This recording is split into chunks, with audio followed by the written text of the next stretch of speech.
stage is set, the bright lights are on. Welcome along to Obviously Fight Talk episode 81, and I am joined as always by Mr. Robert Palin. How's it going, man? How are you? Very, very well. Excellent. I am Noel Good. O'Keefe, and welcome. Welcome.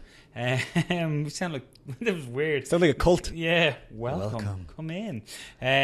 Someone please make a gif of that. Big shout out to our sponsors, Fight Star Ireland, the fighter's choice, everything you need under two roofs, be it groin guards, shin guards, they got the lot. Check them out, they work with the best. MMAmix.com, they're obviously good because they're with obviously Fight Talk, and feelsupreme.co.uk. Receive 10% off all products when you're at the checkout. Use our code Fight Talk, because I usually put up here, so I'm going to point. If I get it right, there you go. You're interrupting the Fight Talk. Sorry. Use Fight Talk and you'll get 10% off all for all your CBD oils and many organic and natural supplements and whole foods. And if you want to follow us on the social media, it's at talk_fight on Twitter. I'm at NOK1980 and Rob is at the Robert Palin. Big show this week. Delighted to say we've hit a bit of a home run this week, Rob, with guests. We are going to be joined by UFC welterweight contender Darren Till, who of course takes on Donald Cowboy Cerrone in Poland in October. We are then going to be joined by Olympic bronze medalist, Commonwealth gold champion, European gold medalist, and World Championship gold medalist. Do you know who we're talking about? The famous picture where he's sticking his fingers up at the judges was an iconic picture. Yes, sir.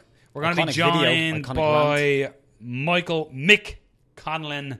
So that's a great get. Well done, Robert Palin, on that one. We're going to be in referee's corner again this week. We're delighted to say Daniel Movahedi is going to be joining us. We'll also have a weekend roundup where the best and biggest fights of the weekend. It was a stacked weekend, so a few fights there we want to talk about. Yes. And then we have a beauty contest right at the end of the show.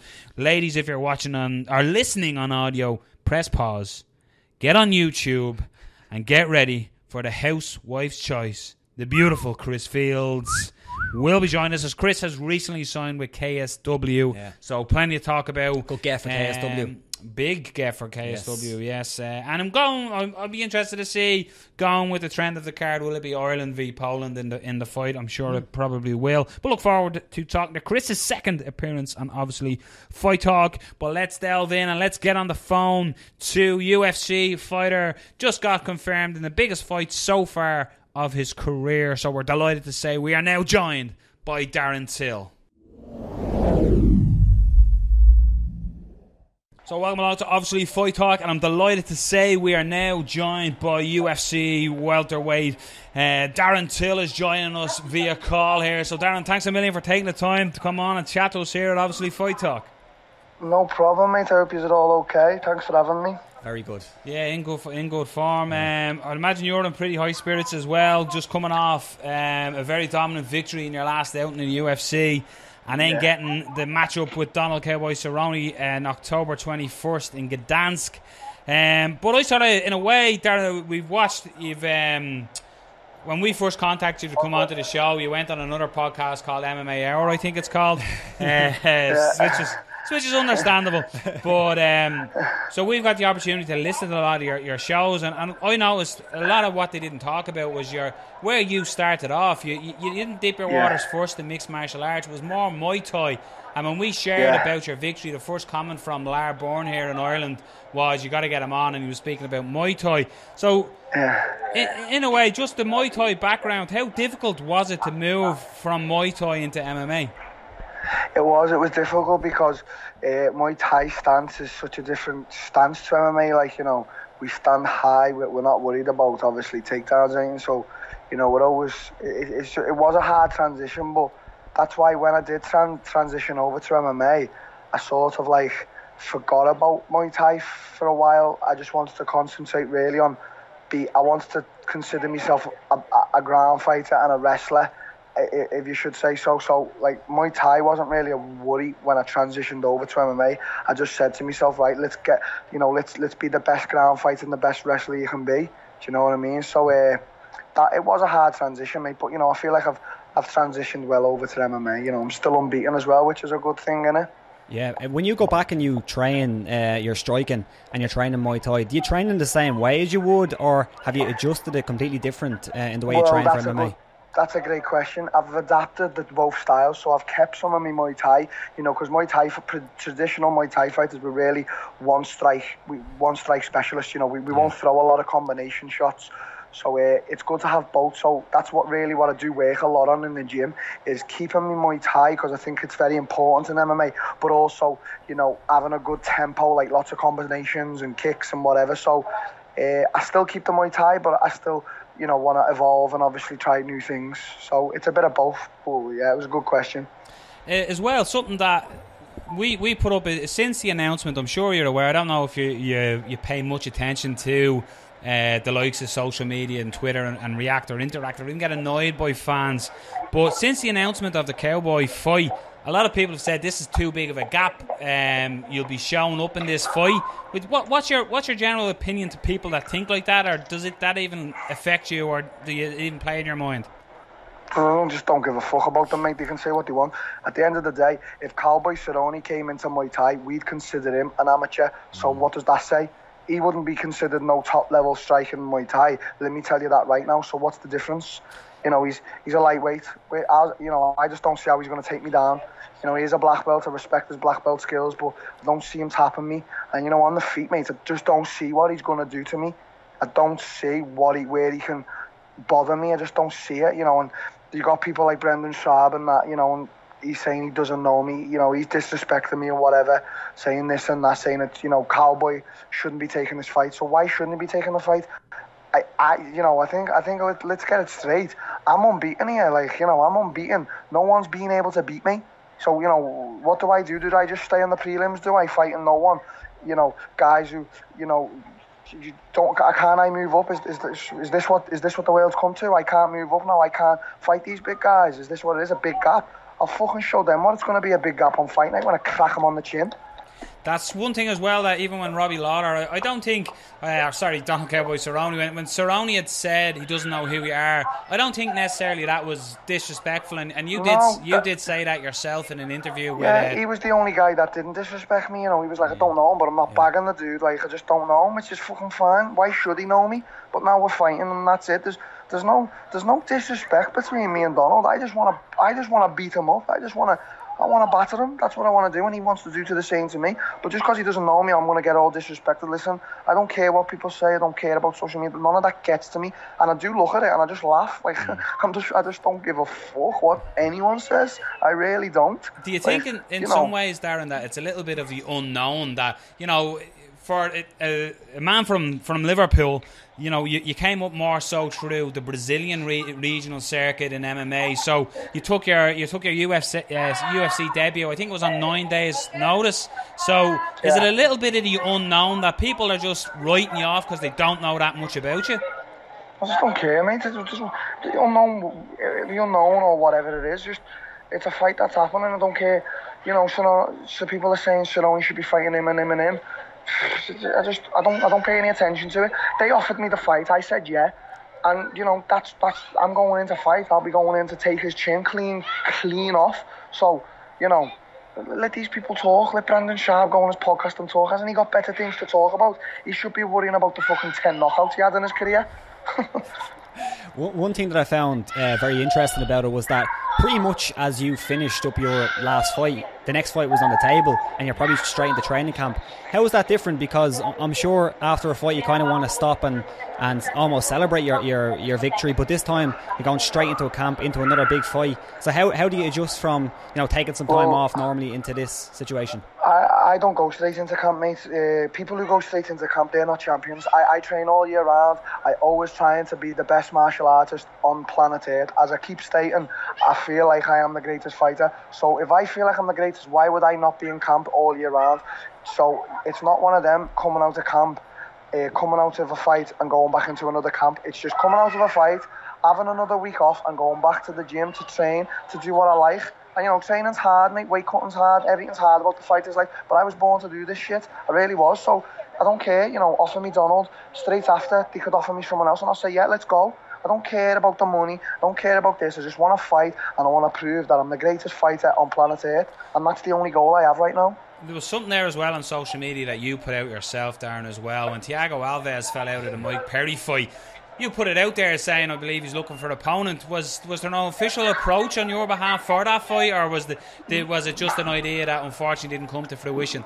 Mate, I just got off Twitter. I just got off out the gym and I looked on Twitter, and someone had tweeted me saying, take the fight against Mike Perry, he hasn't got an opponent. So I wrote it, and then after it, I think someone had tweeted me back saying, no, he's got an opponent. I said, oh, okay, next time. But people were like, half of people were like, he's fucking great, this, that, and the other people were like, that's fake. But it wasn't fake. If Sean would have rang me and said, would you take the Mike fight? I'd be like, I'll take the Mike fight, and don't forget to keep the Cerrone fight, because I'll just beat the both of them. So with me, mate, I want to fight. I just like fighting. I don't care who it's against. I'll fight anyone. You spoke about the weight cut being hard. Is that something that you could you have made the weight at that time? Because I know that on the couple of interviews you've done, you called yourself, and I don't know if I'm getting the quote right, it's 210-pound gorilla or something like that. Yeah, would you have been able? That's me, mate. Would you have been able to make the weight? Yeah, of course I would have, mate. I've made, you know, I know I missed weight once, but that's once in my career. That's that. I put that down to a long layoff, you know. I feel like everyone should get a little second chance. And my last fight I made championship weight. I would have made that weight. Trust me, 100%. I know I would have. Right now as well, I'm not the 210-pound gorilla anymore. I'm the 195-pound gorilla. So it's come down 15 pounds since then. I've trained hard this week. Do you think as well, Darren, like you're so young with the experience that you've had in Muay Thai and now MMA, do you feel like even the injury that you had that kept you out so long, do you feel that made you mentally stronger and gave you more time to focus on the mental side of things to come back from such a career-threatening injury? Yeah, that's a good question. You know, that could have played a part. But I've said on I said on the MMA hour, I think it was. I've always been since a kid a mentally strong person. I've never, you know, I don't worry about a fight. I don't worry about a lot of things in life. And you know, I've always said to myself, I can get over anything. And you know, I haven't had a bad upbringing, mate, but I've been through a lot of shit. And you know, that 2 years off, yeah, maybe it did make me mentally stronger, because it was my first proper injury as well. You know, like my first real injury.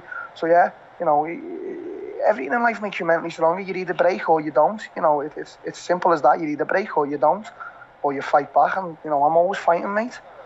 One of the heaviest stacked divisions is the welterweight division as well. You had the likes of RDA move up as well and destroyed Neil Magny there as well. So currently you're not ranked in the top 10 or top 15 at the moment. Realistically, the victory against Donald Cowboy Cerrone, you said it's anyone, anytime, anywhere. But I know you're not going to look past a certain fighter, but do you see your path to championship gold? I am gonna be the champion, mate. You're speaking to a welterweight champion here. That is a fact right now. I know that, but you know, rankings and that. Shove the rankings up their asses. I don't want the rankings. I don't care about the rankings. I want the belt. I want the belt, and I want to be considered the greatest fighter who ever fought in the UFC. That's my goal. That's what I do every day. But you know, I don't care what people say. Oh, we could get to number 5. I don't give a fuck about number 5. I don't care about number 1. I want the belt. So realistically, you know, without taking rankings into effect, how close are you to a title shot? Because a win over Donald Cerrone, who's kind of been in there and abouts, that must put you very, very close. It could put me close. It could put me, you know, it could put me anywhere. It could put me 2-3 fights away. It could put me 1 fight away. Do you know, the closer it is obviously better for me. But you know, mate, as I've just told you, I like fighting, so I'll fight until that belt comes to me. And the belt is coming. The belt is definitely coming to me. It's just a matter of when. But you know, if that puts me closer beating Donald, well, I'm happy with that. If the UFC think, oh, you know, it's Till's close, let's get him another fight. You know, I appreciate it. If they say no, let's give him 3 or 4 more. I appreciate it as well. I don't care. A big thing and a big discussion that always happens as well is a lot of fighters had, like Dan Hardy, when he was active in the UFC went to Nottingham, it goes to Manchester for Michael Bisping. There's a lot of talk of UFC Liverpool as well. You only have to look at Cage Warriors when Paddy Pimblett is fighting.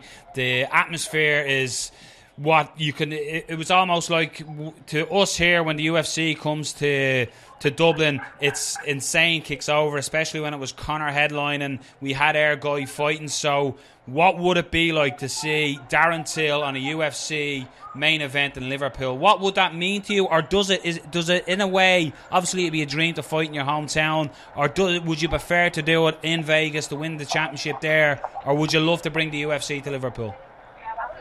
I've got one word for that, mate. Historic. I think it'd be historic. You know, I'm the first Liverpool lad to main event a UFC. That's a record there. Yeah. I'll be the first lad to be the main event of the UFC in Liverpool, and you will see what Scousers are like when they support their own. There is no other species like it. It's the same as the Irish. Honestly, that would be a memorable night. I'll carry that with me forever. So if they offered me Vegas and they said you can have Vegas or Liverpool, it's Liverpool all the time. That's where I want to fight.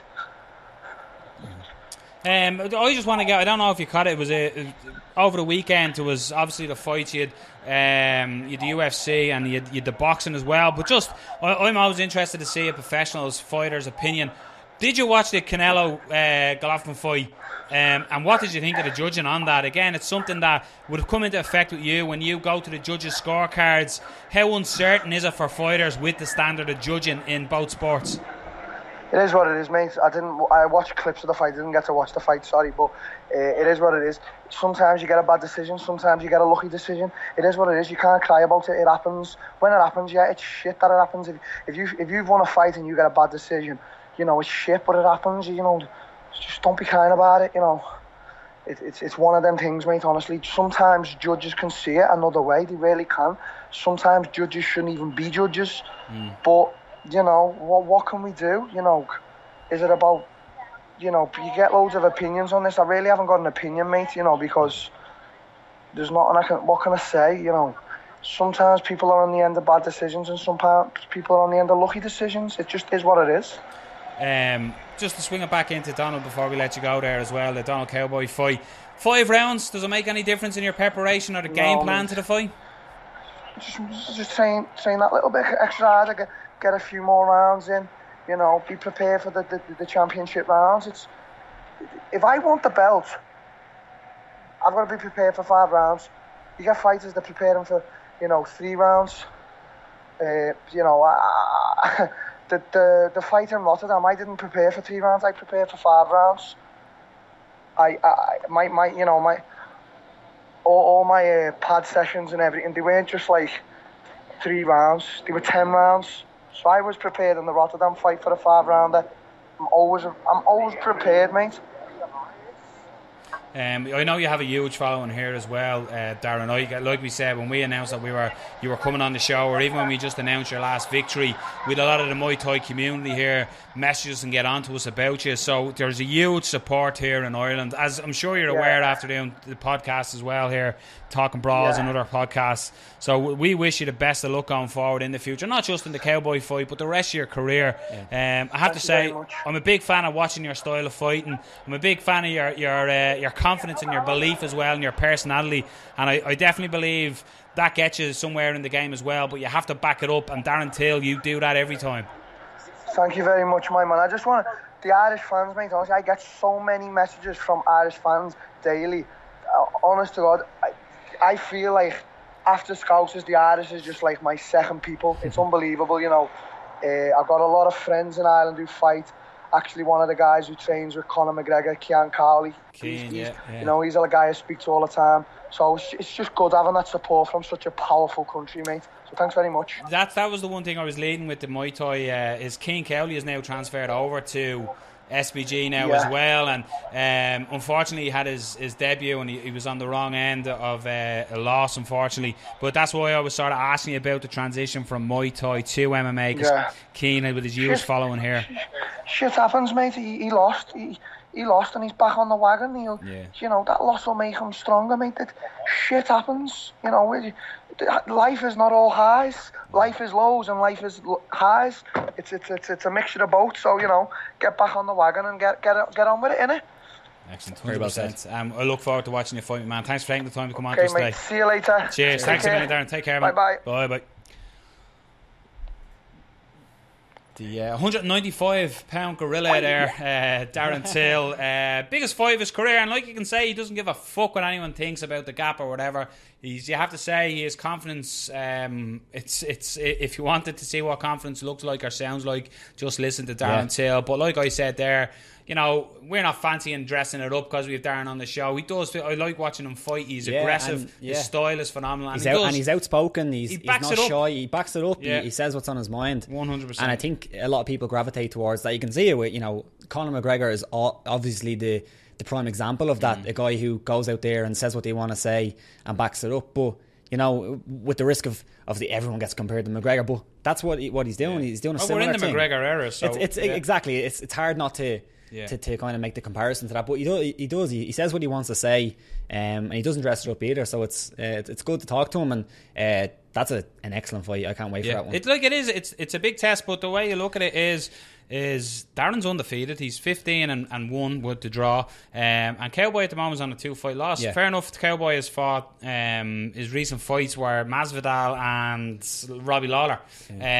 But yeah, so no shame. Yeah, no shame at all. But this is a big opportunity for Darren Till by all. But you know, I like that he's well, fuck it. I've no disrespect and all, but I'm going to take the head off him. So look ahead. That is in Gdansk, Gdansk. October 21st. I was checking out flights there the other day. It's not too bad. Not too bad? Not too bad. We might go. Obviously, Fight Talk covering UFC. OFT on the road. But yeah, again, big shout out and thanks to Darren Till for taking the time to come on to us there. Appreciate it. So let's move her on with Mick Conlan. So welcome back to, obviously, Fight Talk, and I'm delighted to say, if you're watching on YouTube, you can see, and if you're listening on audio, you're about to find out, we are now joined by Michael Conlan, who this weekend takes on Kenny Guzman, a 3-0 professional in Arizona. So just straight off the bat, Michael, how was camp leading into the fight, and you ready to go on Saturday night? Yeah, I'm ready to rock. Camp's been tough, but it's been good. You know, it's a camp where I felt I've learned an awful lot, and you know, I feel this is going to be my best performance yet. How's the training going? Because, you know, moving from amateur to pro, have you noticed? Obviously, you need to change your style. You have no headgear and all that, but you notice your style changing and making huge progressions, leaps and bounds. Yeah, I think so. You know, I think it's, you know, little by little and everything. Everything's going to take time. I've been an amateur boxer for all my life, so you know, it takes time to adjust, and you know, I'm feeling that it's starting to come together now. I'm not the finished article yet, but I soon will be. I remember listening to an interview with you, and you were talking about turning pro, talking about going from the shorter rounds to the longer rounds. How is that going? How do you feel like you're progressing with that as well? Do you feel like you need a few more fights to completely get comfortable with that and go, you know, 8 to 10 rounds and then 12 rounds? Yeah, I think I could easily do a 10-round fight, and I haven't really wanted to, but you know, it's all about progression and taking your time in this game. I'm in no rush. I'm young, and I've got time to say. So you just gotta. I'm with Top Rank as well, who know how to progress fighters at the right pace at the right time. So you know, I just listen to them and listen to the team, and you know, I'll let them do all the hard work, and I'll just go and beat people up. Were you a little?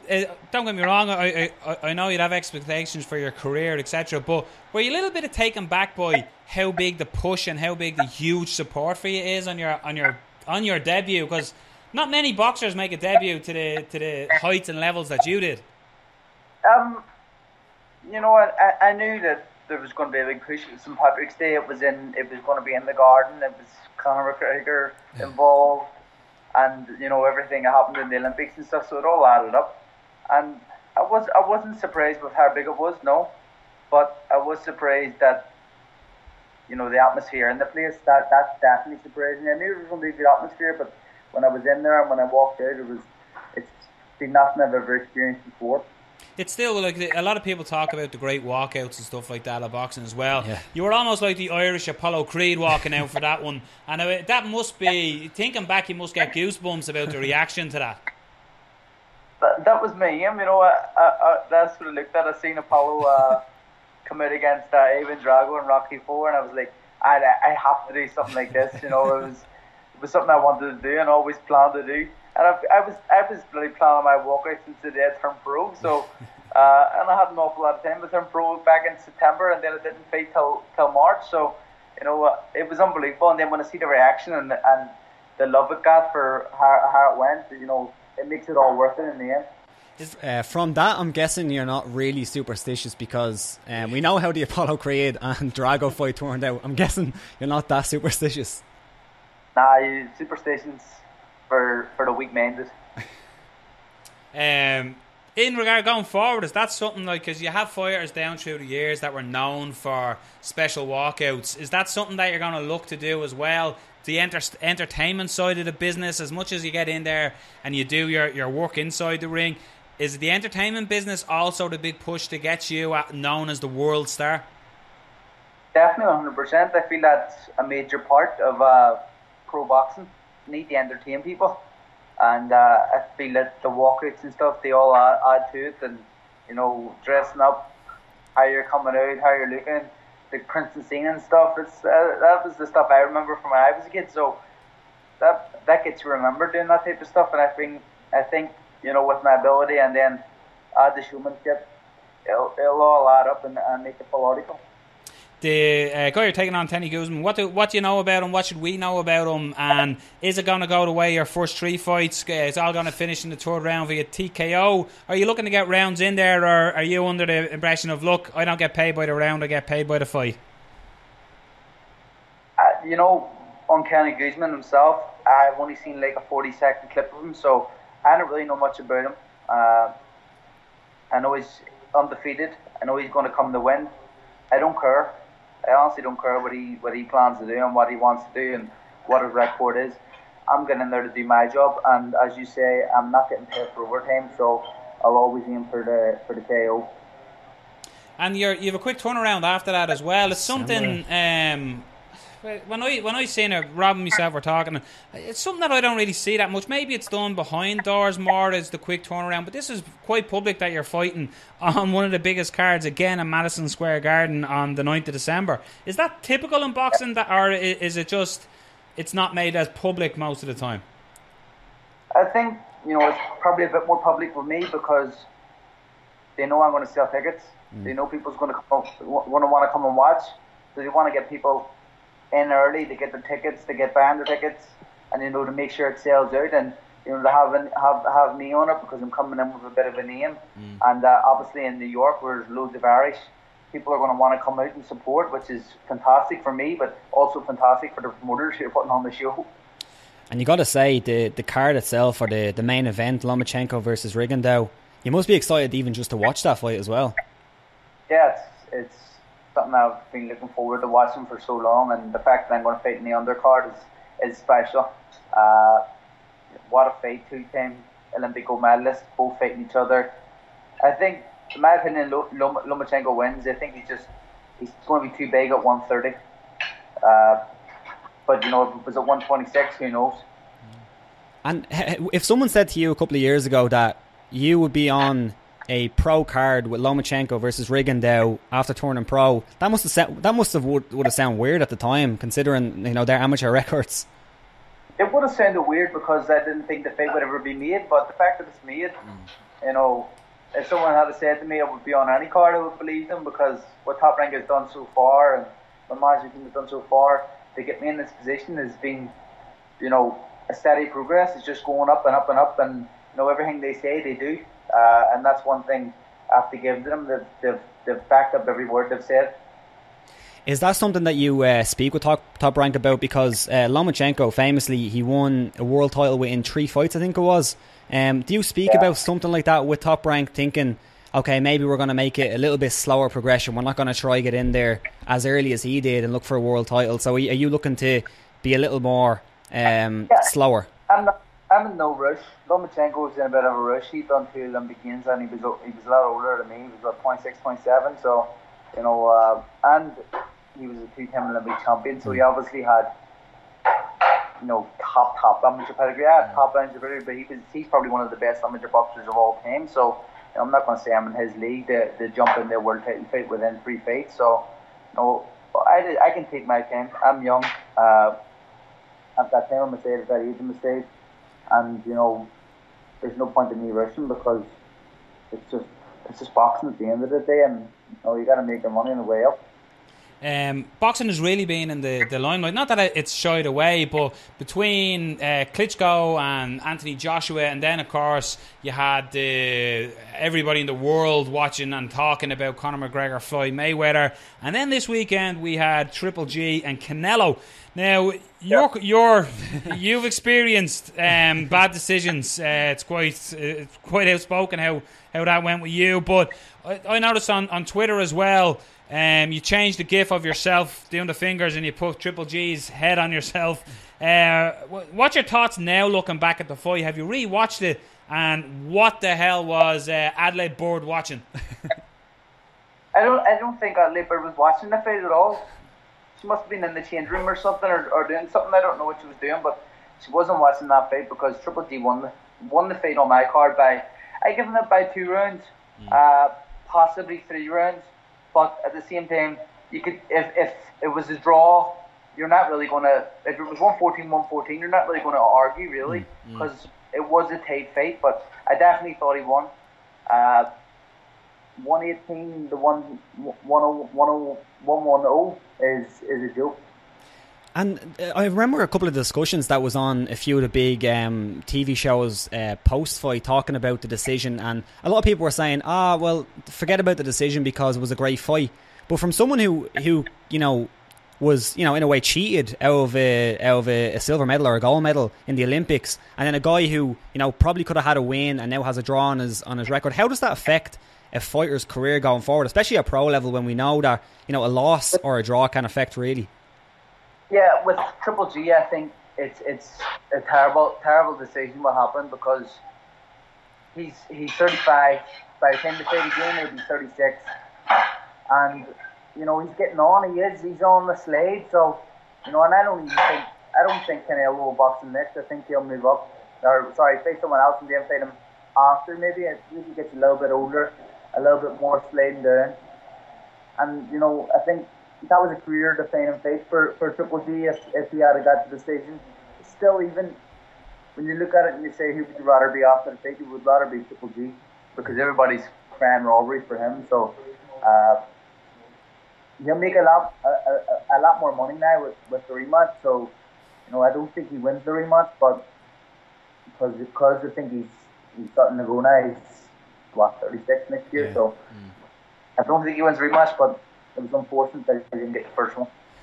How do they fix this with, because I don't think it hurt boxing, and because there's this big thing and it's been going on, especially in the lead up to McGregor Mayweather. There's a lot of people saying boxing is dead, and that's certainly not the case. But when the world is watching, and a decision comes like that, how much of a low blow, if you excuse the terrible pun, is that to boxing when a judge or judges can affect, we're talking about this rather than talking about the great fight it was.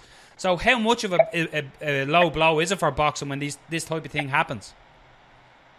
I think it's a huge low blow. It's affected boxing more than McGregor Mayweather affected boxing. I think it's really bad that this has happened, and it's ruined the fight for everybody. It's ruined what a great fight it was, because it was a fantastic fight. Both guys showed serious chin. Both guys showed serious skills. So, you can't take that away from them. But at the same time, it has been taken away from them when you look at it, because no one's talking about that. No, everybody's talking about Adelaide Bird and her crazy score. If Canelo come out and said that he's not looking at the rematch straight away, or he's saying that maybe he won't take the rematch, if he doesn't take the rematch, is that a bit of a blow to Canelo's popularity? I don't know. I think after the fight, he's kind of came up a bit arrogant, saying he thought he won by 8 rounds. I don't agree there. And then obviously saying he doesn't need to take the fight, which he doesn't. And if you're looking at it from a business standpoint, you wouldn't take it over Canelo, because you're still the big name in boxing. You're still making the biggest money, and you can have that fight when Triple G's a bit older, a bit less of what he is, and you have a better chance again. They already waited for 3 years to fight him this time, so they're probably waiting another year and a half. We can't have you on without talking about the fight that was Conor and Floyd. It was madness. Leading up to it was pure madness. But when the bell rang, what was your opinion of the fight? Because you have people saying that Conor done very well, Floyd carried him. Do you have both sides of it? Somebody who's experienced and as class as you are, what was your opinion on the fight itself? I was impressed with him, to be honest. I kind of knew he was going to start to gas out when you seen the way Floyd was fighting. He was making him punch. He was putting him in positions where he thought he needed the punch, but he didn't need the punch. And he was just making him throw and letting him gas out. But at the same time, he had great skills. He had great boxing skill at times. Great counter punching, great speed, great timing. That little uppercut. Whenever you see Floyd get caught like a nice little slicey uppercut like that, you never see it. So, I thought he done well for himself. He done well for his sport.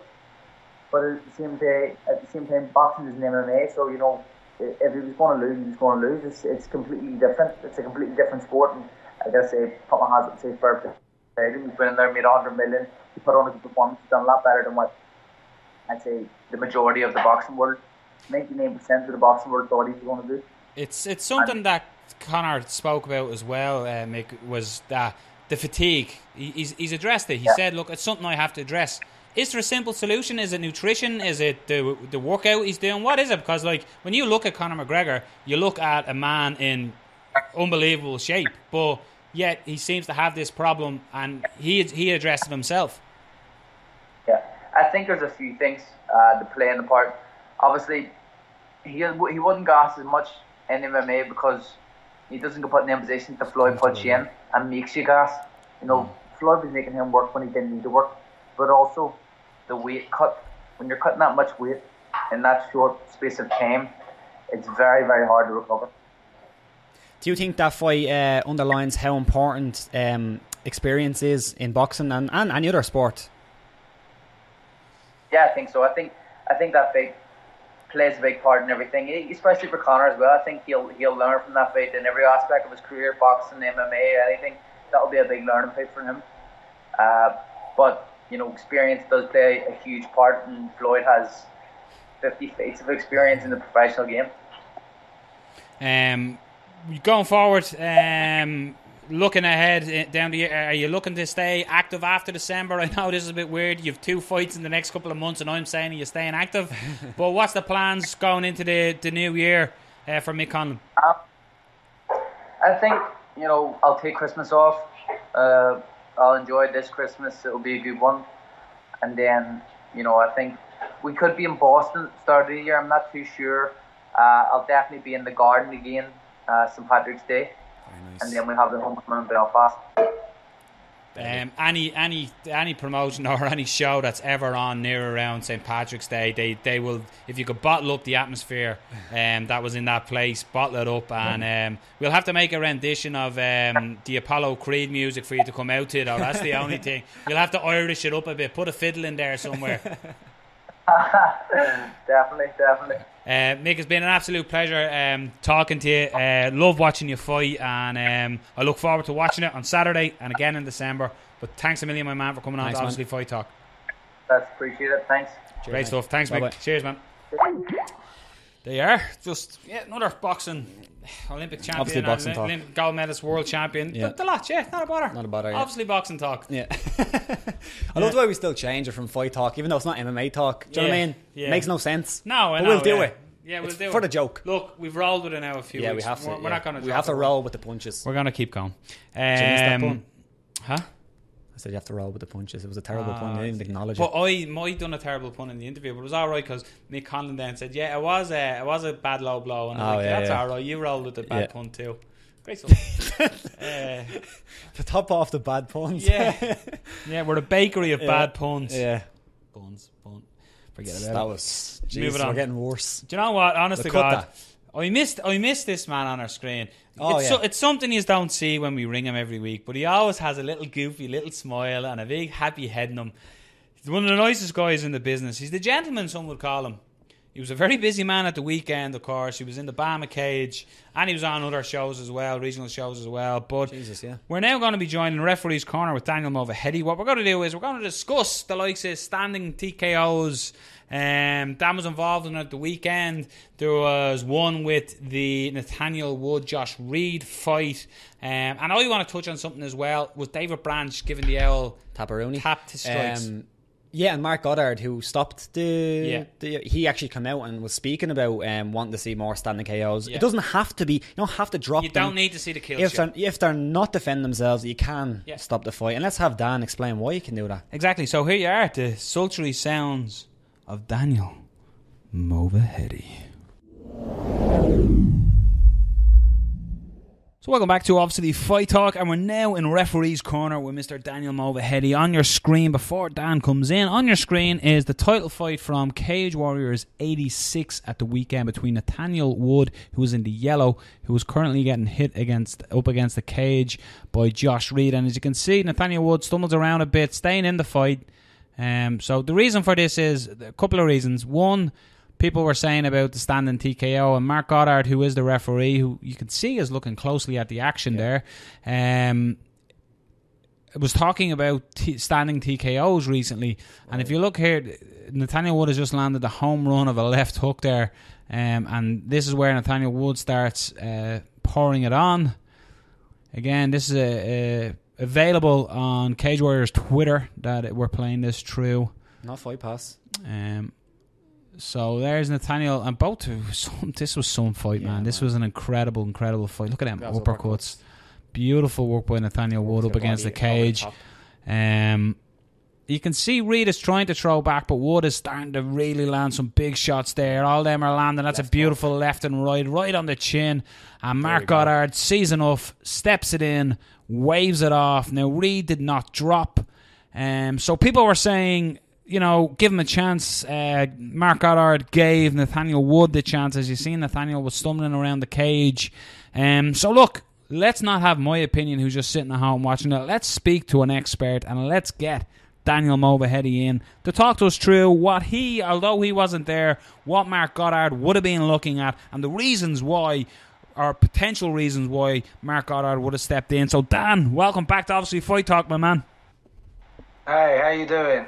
Well, I guess the best person to speak to would be Mark himself. But obviously, I work alongside him. And, like you said earlier, when you guys messaged me saying, look, there's been a lot of talk, people saying, he gave one fighter more advantage than the other. Not at all. It may look that way to some fight fans. And, for me, when you say, Nathaniel stumbling around, it's more that, he got hit. But every time he was asked to throw back or do something, he was coming forward the whole time and throwing back. And and then he obviously delivered that right hook that turned around the fight for him. And at one point, Reed he looked stumbled. He looked out of it, and Goddard gave him ample opportunity to fight back. And and yes, he didn't go to the ground when the fight got stopped. If you watch it again, Goddard holds him up, man. He dives in, pulls him back up, and says, "Look, the fight's over." At the end of the day, standing TKOs, our job as referees, they're not waiting for you to get knocked out. It's that we had the situation at BAMMA. There was a couple on Cage Warriors. Even the fight before that, Rich Mitchell, the referee Rich Mitchell, with the co-main event at Cage Warriors, done a fantastic stoppage. Again, as referees, our job is for you guys, for the fighters not to get knocked out or hit the deck and then go, okay, the fight's over. So the important point is that the guy who is trying to defend himself should be defending himself, moving, throwing back, and not just taking abuse. Maybe even then, at the end of the day, it's down to the referee's discretion. If he feels like that their fighter throwing back is doing enough in his eyes, that's showing him that he's staying safe, that he's getting out of there. And again, for me, like I always say, I haven't got the point of view that Goddard has got, and neither does the crowd, neither does the cameraman, none of us. Yeah. To see exactly what's happening with the eyes of that fighter, how he's reacting. You know, only the referee has got that decision and got that point of view to make that split decision that he's making, you know. But like I said, it was a cracking fight. Great fight. Too many people should have shit on it because of the stoppage. You know, I mean, today I looked up, it's got over 2.5 million views. I mean, that in itself, for a UK fight in London, UK soil, is something accomplishment itself. And for both, since we're talking for both promotions, BAMMA and Cage Warriors, that Friday night and a Saturday night, London was on fire. You know, some great knockouts, some great stoppages, and the fights were fantastic. And it just goes to show that European MMA and English MMA is up there, you know. There's no doubt in that. Like, as in Nathaniel Wood, former guest of the show here as well, Nathaniel, he shows some serious heart to stay in there. I agree with what you're saying, Dan. Nathaniel always looked like his wits were about him. Yes, his body might have been going a bit wobbly at times for him, but he knew what he was doing. He was constantly throwing back, and it was quite funny because I know hindsight you sound like a genius when you say it, but when Reid was unloading against Wood against the cage, I'm like, if he times this hook, it's there for him. He landed that, and you can see when he landed that, it was very different. Nathaniel went off balance and sort of fell backwards, but when you see Reid, when he got hit with that left hook, fell forward. Yeah, he was crouched over, kind of trying to defend himself like this. In comparison, what was the fight, Rob, the other week in the UFC where it was like, oh my God, referee, please stop this fight? I can't remember. To the extent where Daniel Cormier stopped commentating and was screaming at the referee to stop the fucking fight. Yeah.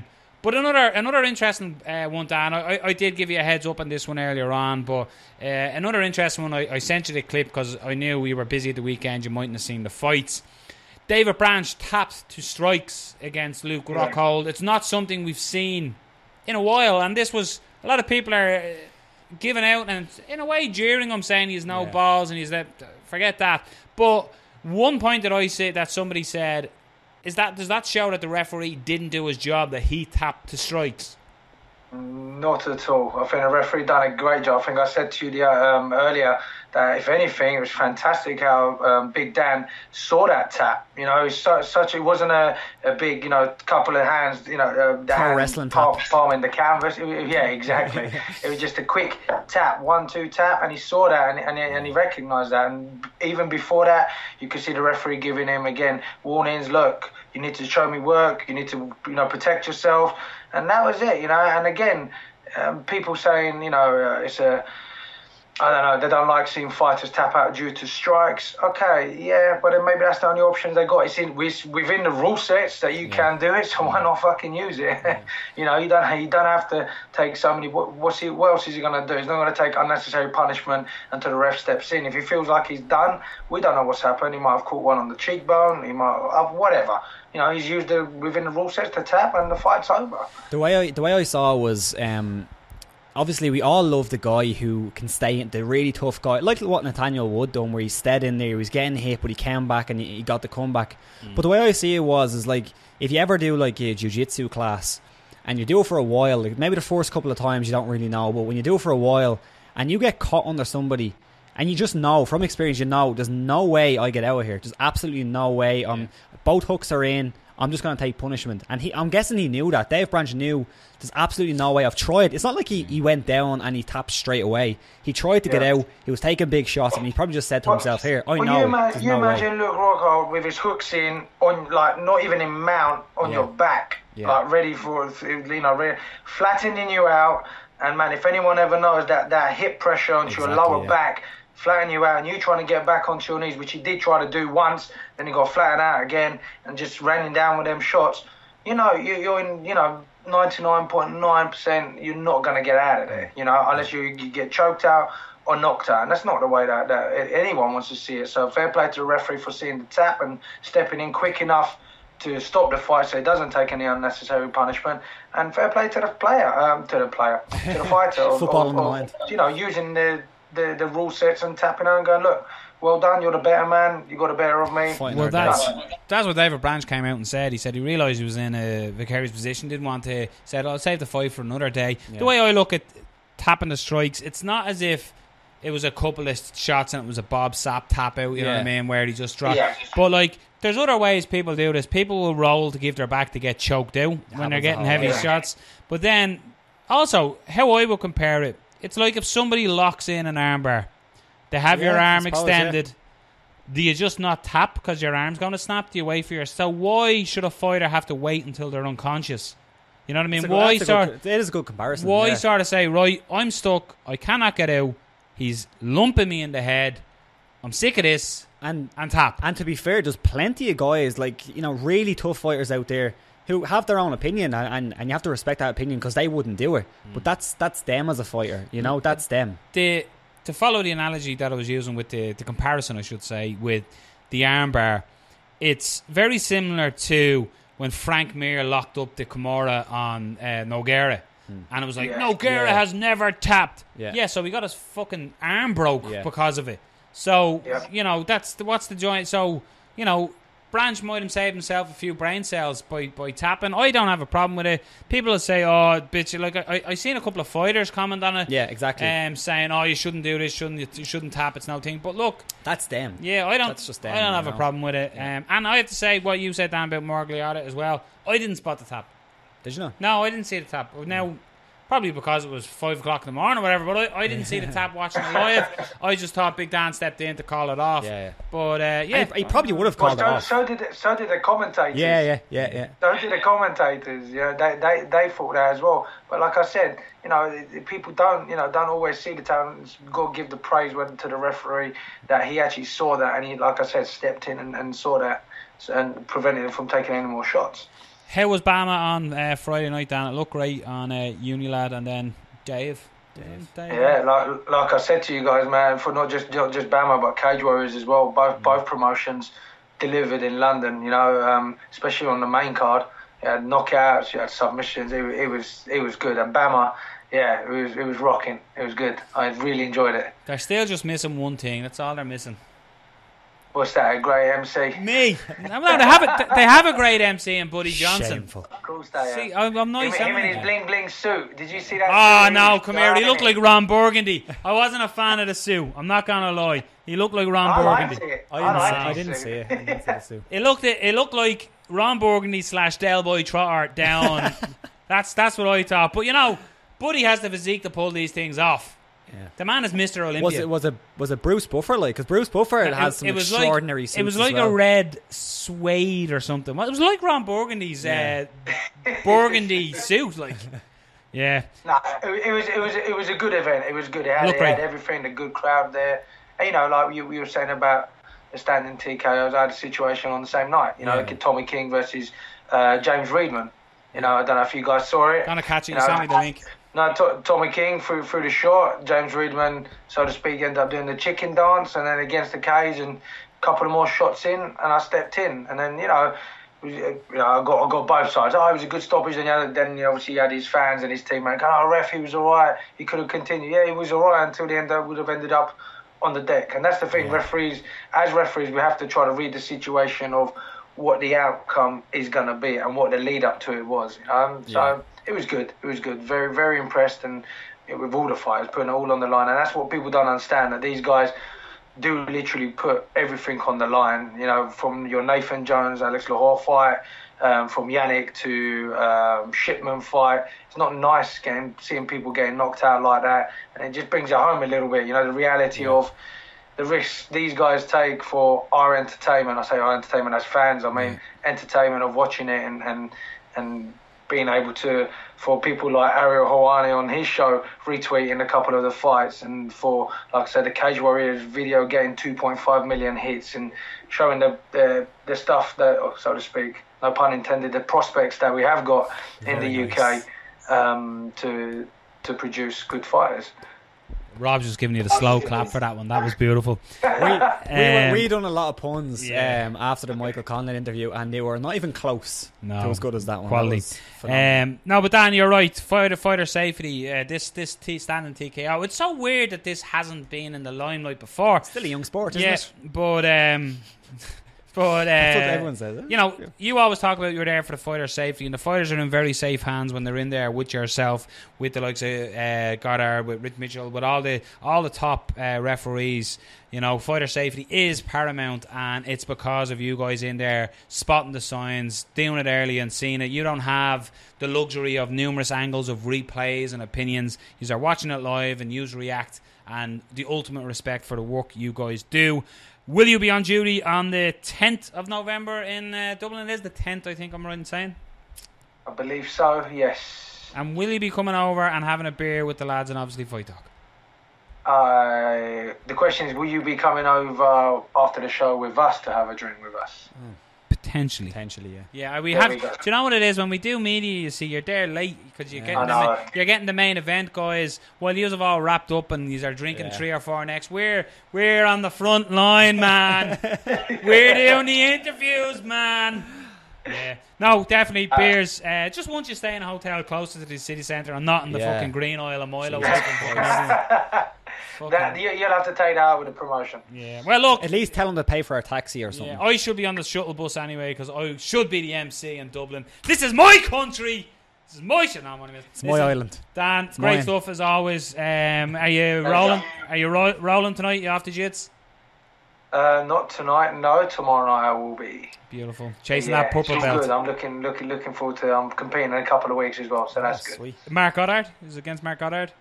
No, it isn't. Even remember you said you'd make him tap like a bitch. Even though the show did say, look, come and train with me at Jude's gym. I was like, nah, it's okay. I don't want to be turned into a pretzel. Nah, hold on. That's a different story than you were telling a few weeks ago here. You were saying you'd tap him like a bitch. Yeah, you keep telling yourself that's what I said. Listen, Dan, absolute pleasure as always talking to you, my man. And yes, always. Thanks for taking the time, man. Talk to you probably in an hour's time when you're texting me. Us. Take care. See you later, amigo. See you later. Bye-bye. The gentleman, Daniel Movahedi, just breaking down the TKOs, standing TKOs. It makes sense. And makes sense. Like I sort of said, it is weird that we've got to the point where don't we all one of the highlight moments. Like for me, one of the standout moments in MMA was where Pat Berry was knocking 7 shades of shite out of Chet Congo, and Chet Congo looked like an extra from The Walking Dead, and out of nowhere, flattened Pat Berry. But that could be a fight that could have potentially been stopped. Would you have had a problem if that fight was stopped? No. And then you get that magic. But you do prefer the fight. I can't remember what fight it is. We'll find it. But that should have been stopped, man. That was insane. So it is great for fighter safety. Fighter safety is paramount. Same with David Branch. He'll come back another day and fight another day. So it shouldn't be all guts and no glory. If you're stuck in a predicament like an armbar and your arm's about to snap, you tap. So if you're going to get knocked out, why not tap? Yeah. Let's move her on, Rob. Welcome along to obviously Fight Talk. This is a weekend roundup, and this is a first. This is obviously Fight Talk live on Facebook. It's something we're trying for something down the line. But this is the weekend roundup. So this is the best fights from the weekend. Myself and Rob are just going to delve through what stood out for us over the weekend and the fights. So for me, Rob, I want to start it with Cage Warriors 86. Nathaniel Wood taking on Josh Reed. Defending his belt for the first time, Nathaniel Wood came into what was one of the most frantic, craziest, hellishly good opening first rounds. What did you think of the fight? Man, that fight was... Sometimes you watch guys who are young and you want them to get into a scrap like that, because sometimes they go in there and they finish everybody first round, second round, third round, get it done early, and don't get into a scrap like that. And when they're young, sometimes you want them to be put through their paces in a way. Do you know what I mean? You want to be tested. Exactly, tested.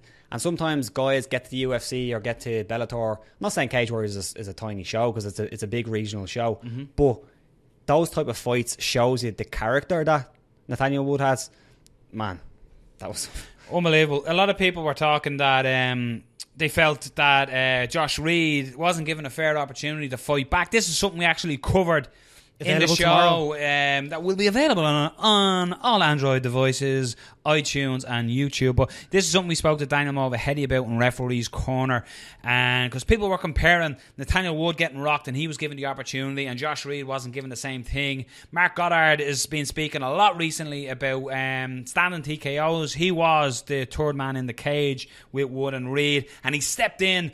The start of it was, you could see Reed was landing heavy shots. It was like he was going for the kill. He was blood was in the water and he was the shark, and he was trying to get the finish in Nathaniel Wood. But Nathaniel Wood, he was still in the fight as much as he was dazed. He was definitely wobbled. But he landed an absolute beautiful left hook that put Reed right in death's door as well. And then Nathaniel Wood followed up with beautiful clinch work, beautiful uppercuts on the inside and knees that caused Mark Goddard to step in and wave it off, and still Cage Warriors champion Nathaniel Wood. I definitely recommend. As defenses go, though, great defense. As much as fighters want to get in there, as Dan was saying earlier, that fight is being viewed something like 2.5 million times now. So incredible for Nathaniel Wood. Absolutely. And the great thing about that is that you can go back on the Fight Pass and watch that now. And if you haven't seen that fight, go back and watch it, because it's such an excellent fight, such an excellent scrap. It's not a throwback but like look back and look at the guys like Diego Sanchez. It was kind of like a Diego Sanchez fight. Melendez Sanchez with the uppercuts, the elbows, the clinch work. Just probably the best fight in the weekend, and that's saying something, because there was a lot of great fights, not just MMA, boxing too. Yeah, it was a weekend packed. Another one of the fights that stood out, that again this was given the whole freak show label, was Geordie Shores, Aaron Chalmers taking on Alex Thompson. This was Chalmers' second appearance as a professional MMA fighter, as an MMA fighter, as a BAMMA fighter. Didn't take him long, 30 seconds. Yeah, man, a lot of people are coming out and saying, oh, but who did he fight? Yeah.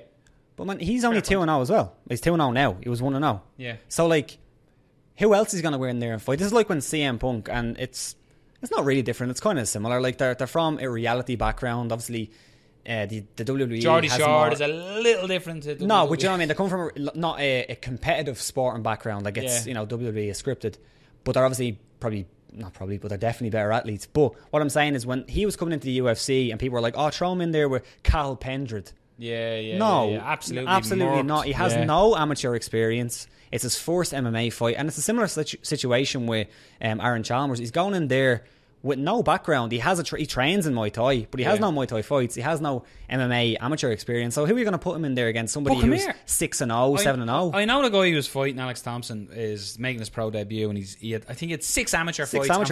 His last 4 were defeats. But Aaron Chalmers came in there.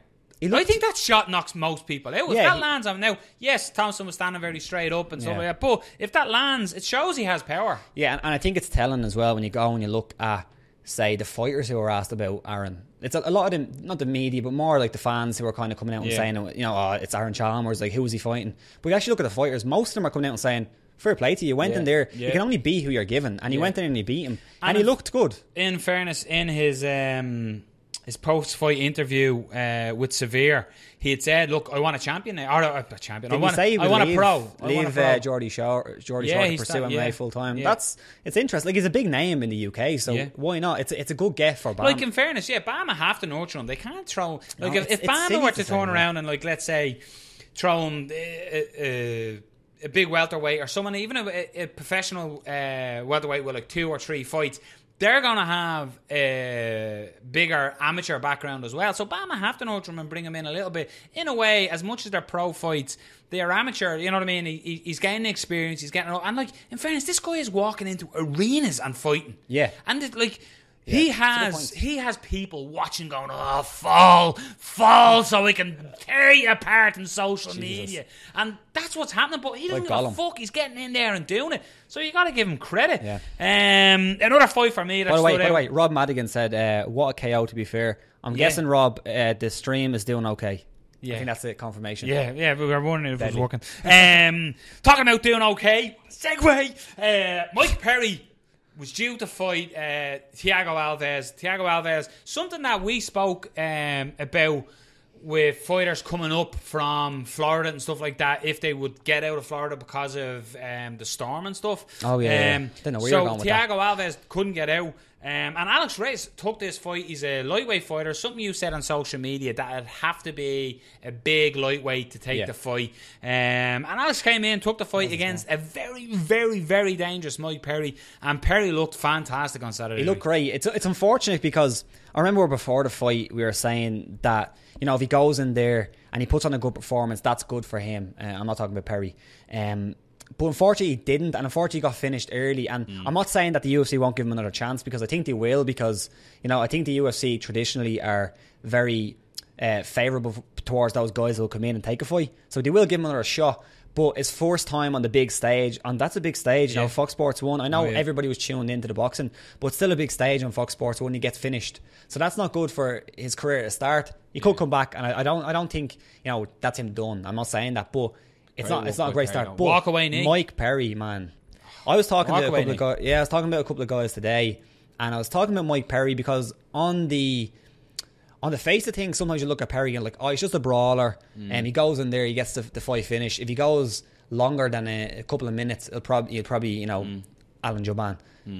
But I think Perry, gorgeous, the gorgeous one. But I think Perry is a lot cleverer than people give him credit for. Like, some of those strikes he was landing, that it wasn't just one punch. Like, people compare him to the old school brawlers, but those shots that he was landing, the elbows, I think he's entertaining, Rob. He's very entertaining. Anytime I see Perry on a card, I'm excited to watch him. I think he's a good fighter. He's a knockout finisher. He has finishers in him. He's a mouthpiece as well, which is always entertaining. His team kept the racism to a minimum this time round, which was good to see. But it's always good to see. Yeah, always good to see. Here at obviously Fight Talk, we do not support racism. But Mike Perry looked at business again. Yes, this was sort of a no-win situation for Perry because he was expected to beat this guy stepping in on short notice, but it was still a dangerous fight, so you got to give credit to Mike Perry for taking this fight. Did you see his post-fight celebration thing? No. Do you know why you had the new hairstyle and he was doing like the chicken? Oh, yeah. It was interesting, wasn't it? No. Moving on, your main event was your former champion. His last outing was against... I sounded like Christopher Walken there. His last outing. Where to watch? His watch was up his ass. Yeah, so his last out was against... Driving that impression to the ground. His last... Alfar, and you're safe. His last out was against Michael Bisping, where he got murked. So Luke Rockhold was coming in against a two-time champion and David Branch. Dave Branch spoke openly on the MMA Hour, and he got me and Rob Madigan on his team. We were like, yeah, fucking come on, Branch! But sorry if you're listening at home. Sorry if you're listening at home, which you're supposed to be doing. But yeah, well, the guy walked by, sort of got us scared too. Yeah. But yeah, this was Branch was coming in. He was talking a big game that he was going to embarrass with Rockhold and really show that he belonged. First round, yes, there was moments like that. You could see that Rockhold was still wobbled him. He was. You could see he was still open for big shots. But then the second round was all Luke Rockhold. A lot is being made about Dave Branch tapping to strikes. We covered this as well earlier in the show. Again, available tomorrow. But were you impressed with Luke Rockhold, and where do you see his standing now in the middleweight? Like, I thought his post-fight was pretty weird. He was almost refusing to talk about Michael Bisping, but was more saying, GSP, you're going to get messed up. You're going to get messed up in this fight. Get out and let me get in there. But he's not even next in line, realistically. Like, I was impressed with Luke Rockhold, but even though we kind of knew Dave Branch could pose him a lot of problems, and we did speak about that before the fight, you still went in with that kind of expectation that Luke Rockhold's back. He's coming back for a win. The UFC were promoting it that way. They were saying that Luke Rockhold was coming back for a win. He's going to make it easy. That's what a lot of fans thought. So when he went in there and Dave Branch made a couple of problems for him, you kind of look at it like, oh, maybe he should have finished him earlier. That's coming from the perspective of going in with that expectation. But he looked good. He got hurt early. But, he done the job in the end. And I think the finish was really, really good. The way he mounted him and the way he took us back. We talked about the tap. There's no point in going into it too much. His ground and pound is vicious. I know Joe Rogan was talking about Luke Rockhold possibly having the best top game. Top. Yeah. Possibly, man. So all the models say, Rob. So all the models say. Very nice. There was talk of him going up in weight. He's absolutely enormous for the weight, so it wouldn't surprise me. I'm not sure how difficult he finds it, but good performance. Weird call out at the end. I don't really understand it, but yeah. good performance. I thought it was a great fight. Uriah Hall, Jocko was a fantastic fight. Usman against Mark, what a fight as well. You were a big fan of the Gregor Gillespie one, but we're speeding it up, we're moving along because we were just testing Facebook. This is going to be on the full show as well. If you want to tune into the full show, and if you've not done it before, you've picked a great week, because we're joined by UFC welterweight contender Darren Till. We're also joined by a highly decorated amateur Irish boxer, and now 3-0 at the pro ranks, fighting this weekend. We're joined by Mick Conlan. But we're ending this now because we're going to be joined by the beautiful, the housewife's choice, Chris Field. So you'll have to catch this interview on the full show tomorrow. We have been testing this. We'll probably do more of this now that we know it can be done. So welcome back to, obviously, Fight Talk. And if you're watching on YouTube, oh, ladies, you're in for a treat. He's topless. And if you're listening on audio, you're about to find out we're joined by the housewife's choice, Chris Fields. Second visit to, obviously, Fight Talk. Chris, how are you keeping? I'm great, guys. Yeah, flying. I don't know. Like I said, I'm going to keep the camera up around the chest region because we don't need to see the belly right now at light heavyweight. We were just saying there, Chris, as we were leading in and waiting to hit record, healing up from an injury there, but you're saying it's looking good. You had some good news today. Yeah, so I just saw the specialist today. I had a bit of a hand injury. I broke a bone in my hand, and all clear. I've been training on it. I just hadn't been able to crack right hand, so I've been able to train properly, doing a lot of strength and conditioning stuff. So that kind of sets. I kind of knew it was going that way. I had an operation last week to remove everything from it. They put like a wire into it. That's out now, so I'm back to 100%. Big news during the week, Chris, with the signing with KSW. We're going to be fighting on KSW 40's, which takes place in the 3 Arena. No opponent as of yet, and I seen yesterday you were talking with Niall, and still no opponent. Do you have the name and it's just not released, or is it still trying to finalise the deal? Yeah, they've got a name and all there. They just haven't signed it yet, so I can't say anything until they do. Sorry, I'm going to keep it boring, but it's a Polish person. I don't know if that's going to help anyone. It's a Polish guy. Let's just put it at that. I think they're aiming at a Poland-Ireland thing. So, I think that's the kind of... I kind of like that. I think we should do more of that. I think that works. I think the kind of team thing works a little bit. Works in every other sport. Yeah, they do it a lot in like K1 and stuff like that. I know over they had... Infusion were here, and then Team Ireland versus Team China was here as well, and it's great, because I remember Aaron Brown was fighting and the whole arena broke into ole, ole, ole, and you know what I mean, you were just waiting for Jack Charlton to stand up or something and put him under pressure, it was great. I'm going to be getting some lads screaming Polska, Polska. I'm going to get booed out of the place. Now it's going to be more Poles at this than Irish, I think. That's the thing. There's a good opportunity of that happening. Something I want to talk to you, Chris. It's been a hellish year and a half for you with opponents. I think the most recent one with Liam McGarry must have been the hardest. How was dealing with that? The fact that it came to light, the injury, or I think it was an clogged artery or something, wasn't it, in the neck? Yeah, carotid artery. Yeah, carotid artery. It was like a kink. I was told it was a kink in the carotid artery, and then when we went back up for the checkup, everything was fine. It is what it is, man. That's the setbacks are horrible now, but when you put in perspective, people have much fucking tougher lives than me. Yeah. You know what I mean? I get I'm excited about having a fight. It gets pulled off and it's miserable, and I go around, I feel sorry for myself and I eat loads of chocolate for a few weeks, and then you look at it like I get to come do what I love every day. I get to train and improve. Did you ever speak to Bellator again about that? No, there's a weird little kind of situation. No, I assumed I was under a 3-fight contract. I had a contract that had me at this amount for my first fight, this amount for my second, this amount for my third, which is a 3-fight contract. Yeah. And then I came to them looking to get on the Madison Square Garden card. They were like, oh no, we've no space. And then I was pushing them about this show in Dublin, and they weren't really coming back with anything. So I just said, look, I need to get out of contract. I need to fight. And they didn't kick up a stink. So I went, okay, let's go. You were saying as well when you were talking with Niall that you were saying KSW have given you said you were a bit wary about signing a multi-fight deal again, but they've given you where basically you can fight for any other organisation outside of Poland, essentially. Yeah. And I'd imagine, if they have a show coming up and they want me on it, I can't jump ship on them, and I wouldn't do that. I've always been kind of good with companies. Anyone I fought for, tried to like look after and do things the right way. You know, I always knew I was going to be a coach, so I didn't want to fall out with anyone and burn any bridges. And like, I still get on very well with the guys at Cage Warriors. I still get on with the guys at BAMMA. I'm hoping to find BAMMA in November if I can. So yeah, like I don't want to burn any bridges, but I just kind of felt like the thing with Bellator was a bit all over the place. I don't know. Like, I don't know, had we got different ideas of what the agreement was, were they thinking it was just for that fight? I don't know why I signed a 3-fight deal then. I wouldn't imagine they would have put you in there with Liam McGarry if it was only a one and done idea.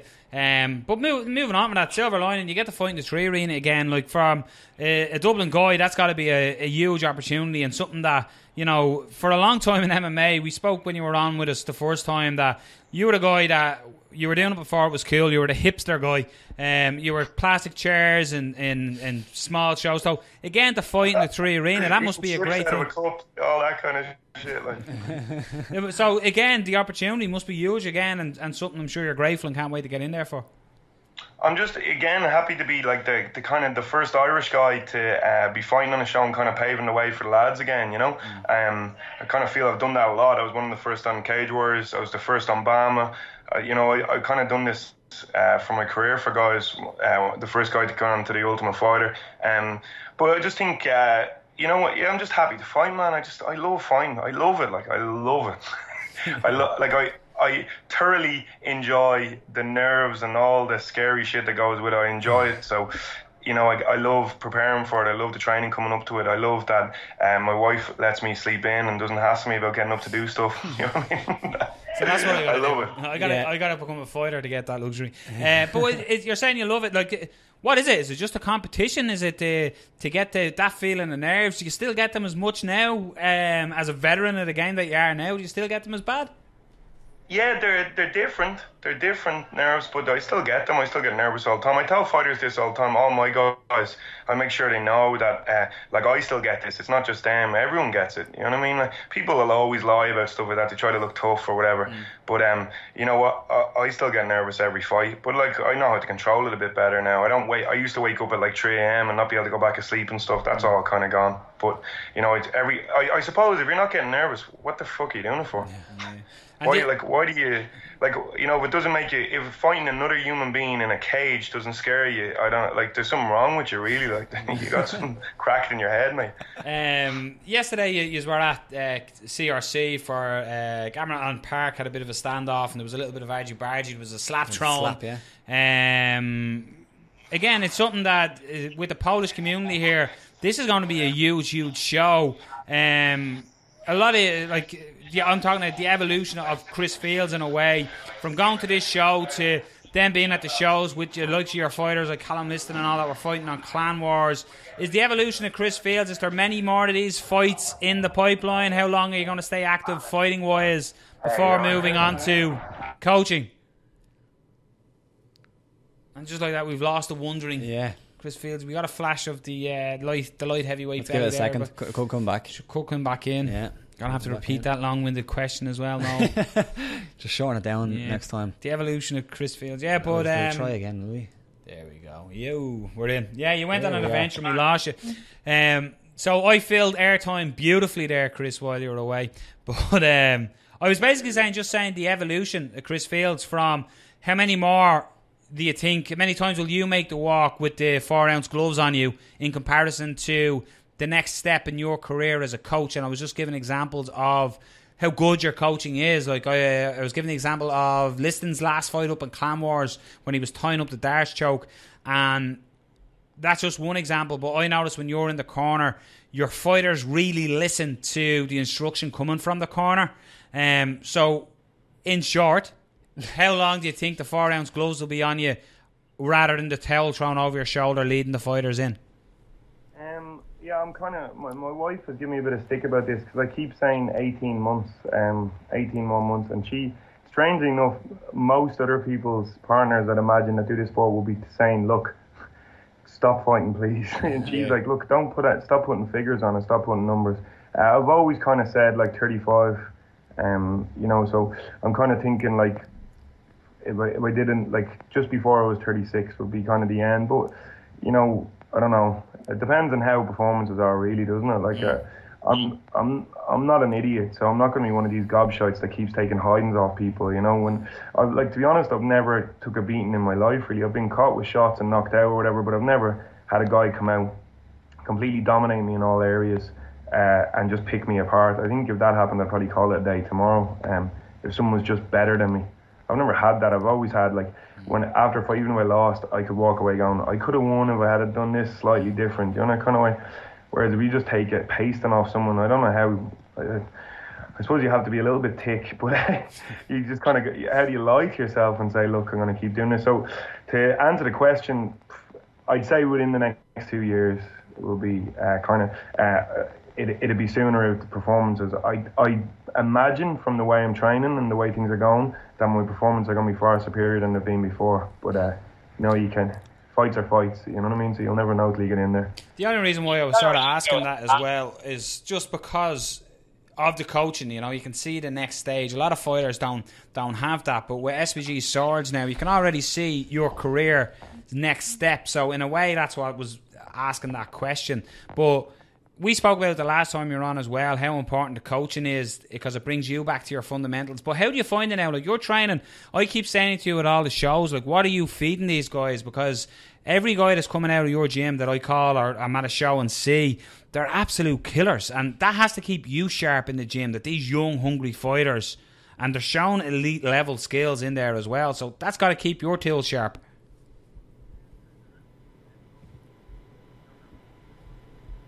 Lost the sound. Sorry, Chris, I don't know if you can hear me. I'm cutting across you. We just lost the sound a bit in you.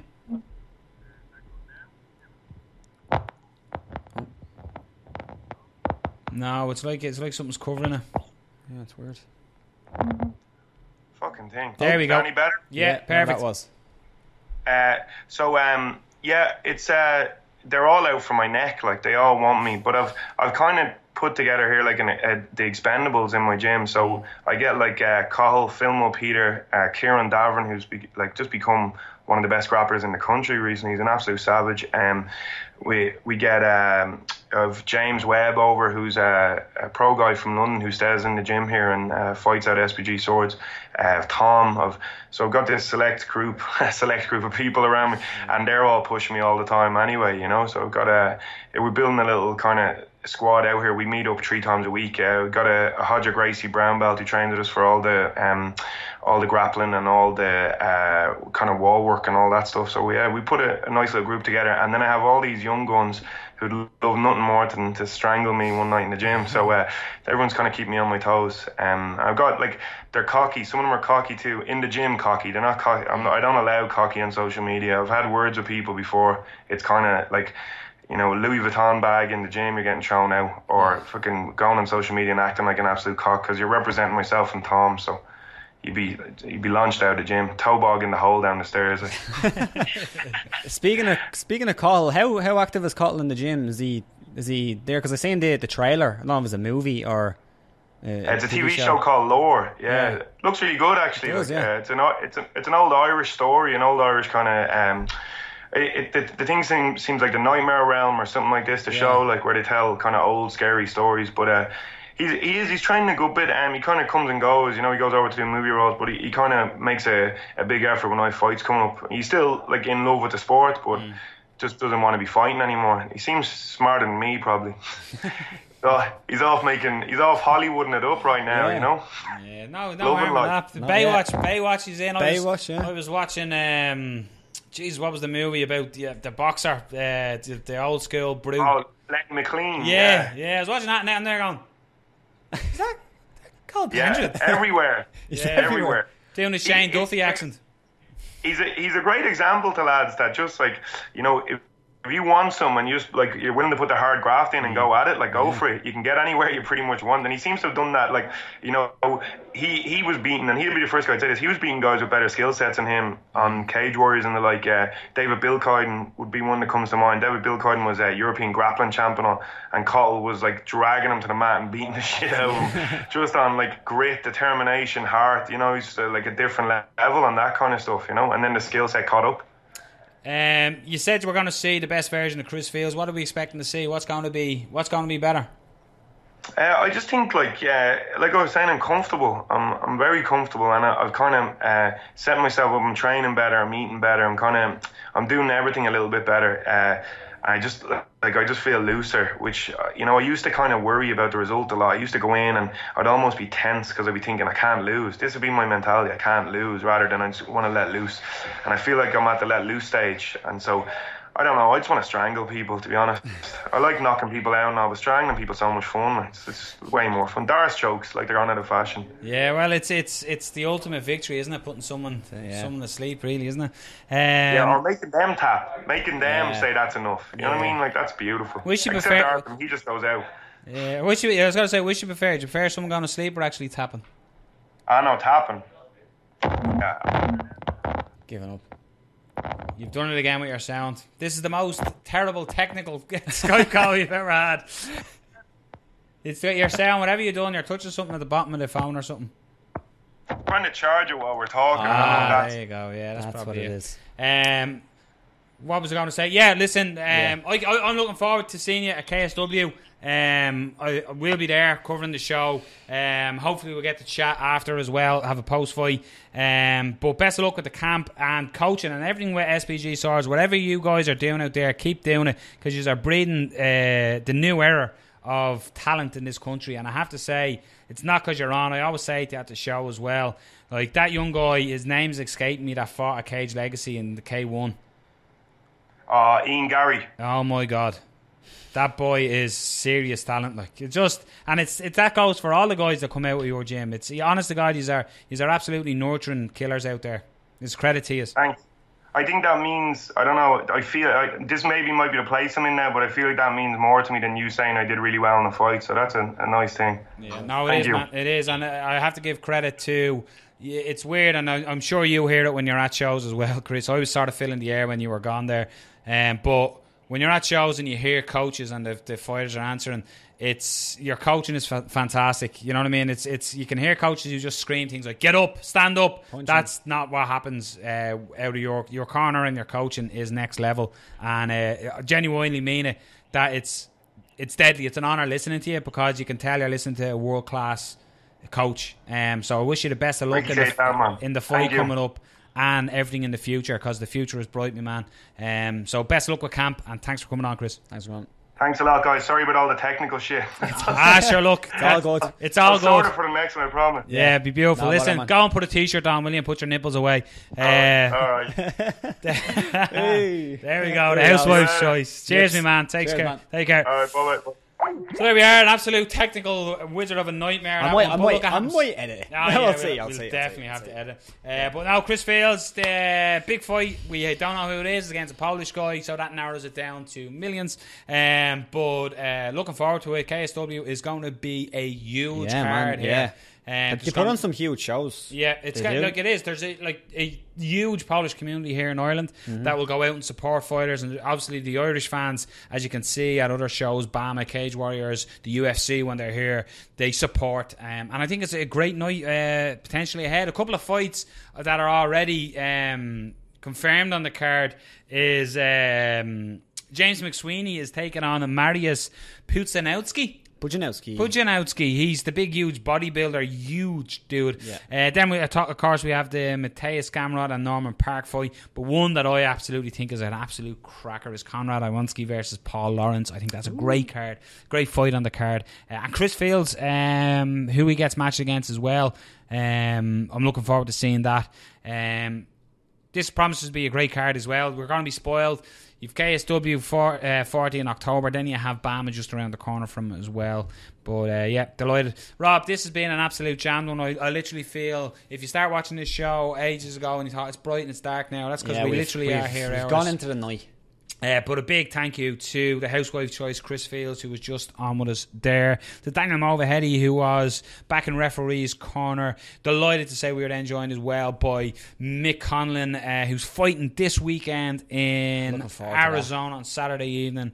And then as well, at the top of this show, top of the hour, Darren Till. Big shout out as well to Fight Store Ireland. Everything you need under two roofs. The Fighter's Choice. MMAmix.com. They're obviously good. good because they're with, obviously, Fight Talk. And feelsupreme.co.uk. Check them all out for their CBD products and all their natural supplements. Check them out. They look after the best. And hey, save 10%. Use air code Fight Talk. You get 10% off your purchase. Rob, this has been 81. It's been packed.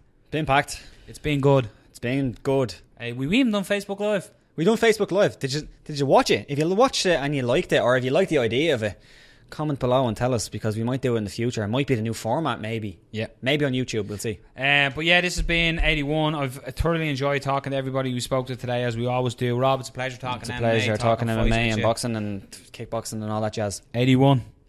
Gadoosh.